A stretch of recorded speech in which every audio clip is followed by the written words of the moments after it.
The Church of the Epiphany is Eden's oldest church building in continuous use by a single congregation. The building was erected in 1844. Approximately 12 families belonged to the church by the end of 1845, including Patrick M. Henry, grandson of the Revolutionary statesman and an early secretary of the church vestry.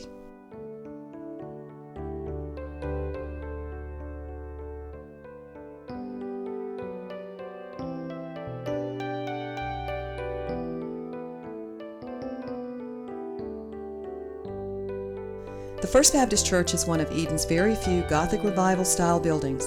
Erected in 1885, it is of brick construction in the form of a square with clipped corners and a short wing on the rear northwest elevation.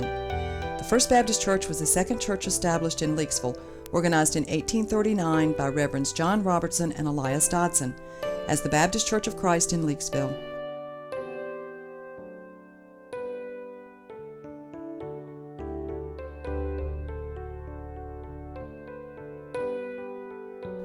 St. Luke's Episcopal Church, commonly known as the Rock Church, is notable for its solid rubble stone construction and close resemblance to a medieval parish church, recalling the Anglican roots of the Episcopal denomination. Designed by local architect J.W. Hopper, the building was begun in 1924 after the Spray Water Power and Land Company and Marshall Field and Company donated a parcel of land. By 1932, the church membership exceeded 200.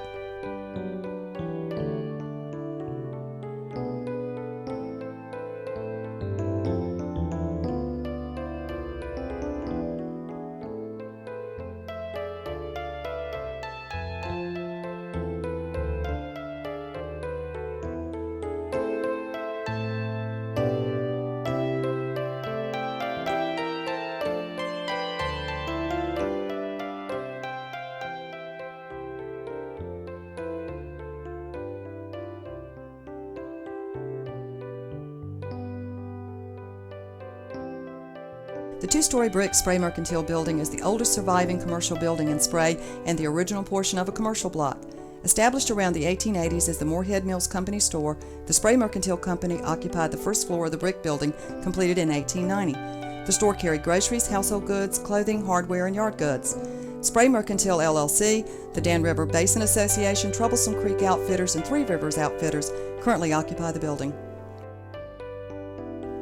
The Dr. Franklin King House, also known as Idlewild, is the largest and architecturally most significant residence from the late Victorian period still standing in Eden.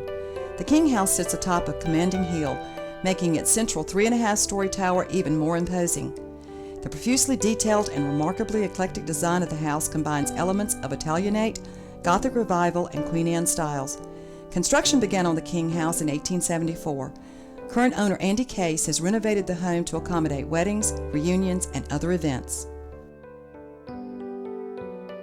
Rhode Island Mill is the last of the textile mills built in Spray by the Moorhead family.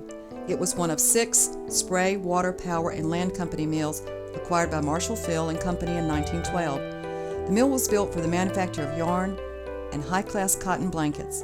In 2002, the mill was renovated into the Rhode Island Mill Apartments and Daycare Center, an award-winning project.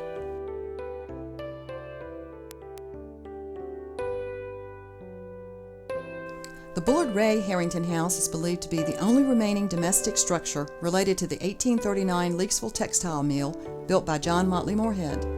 The original house, erected in the mid-1840s, is an example of the substantial but unpretentious Greek Revival houses built throughout the state during this period.